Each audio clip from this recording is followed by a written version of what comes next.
ஓம் ஸ்ரீ சாய்ராம்.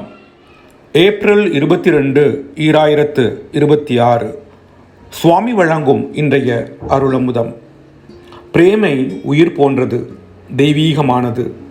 ஒரு செயலை தெய்வத்திற்கு அர்ப்பணம் செய்வதற்கு ஏற்றதாகவும் அவன் அருளை பெறும் அளவிற்கு தூய்மையானதாகவும் ஆக்க வேண்டுமென்றால் அது பிரேமையை வெளிப்படுத்துவதாக இருக்க வேண்டும். அந்த வெளிப்பாடு எந்த அளவுக்கு பிரகாசமாக இருக்கிறதோ நீங்கள் அந்த அளவுக்கு இறைவனுடன் நெருங்கி இருப்பீர்கள். சாதி, குலம், மதம் ஆகியவற்றை பொறுத்து பிரேமை பாதிக்கப்படாது, மாறாது.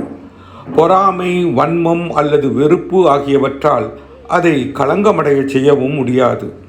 இந்த தீமைகளால் பாதிக்கப்படாதவாறு பிரேமையை காத்திடுங்கள். வெறுப்பற்ற, பாரபட்சங்களற்ற உணர்வுகளை வளர்த்து கொள்ள முயன்றிடுங்கள். அனைத்து மதங்களின் ஆணிவேராகவும், அனைத்து சாஸ்திரங்களின் சாரமாகவும், அனைத்து மார்க்கங்களின் கூடுமிடமாகவும், அனைத்து மனிதர்களின் உத்வேகமாகவும் விளங்குவது பிரேமையே. மனித வாழ்க்கை பயணத்தின் உறுதியான அடித்தளமாக பிரேமை விளங்குகிறது. லோக சாந்தியையும் சேமத்தையும் உறுதிப்படுத்தும் ஒளியாக திகழ்கிறது. உங்களுடைய ஒவ்வொரு சொல்லையும் செயலையும் பிரேமையால் நிறைத்திடுங்கள். உங்கள் நாவிலிருந்து வெளிப்படும் சொல் கத்தியை போன்று குத்தாமலும், அம்பை போன்று புண்படுத்தாமலும், சம்மட்டியை போன்று அடிக்காமலும் இருக்க வேண்டும். அது இனிய அமுதத்தின் ஊற்றாகவும், ஞானத்தின் அறிவுரையாகவும், மிருதுவான மலர்பாதையாகவும் இருக்க வேண்டும். மேலும் சாந்தி சந்தோஷங்களை பொழிவதாகவும் இருக்க வேண்டும்.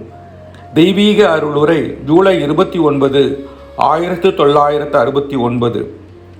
வாய்மையான, இதமான, இனிய பேச்சுதான் உண்மையான பிரேமையின் வெளிப்பாடாகும் என்கிறார் பகவான் ஸ்ரீ சத்திய சாயி பாபா. ஓம் ஸ்ரீ சாய்ராம். ஓம் ஸ்ரீ சாய்ராம். ஓம் ஸ்ரீ சாய்ராம்.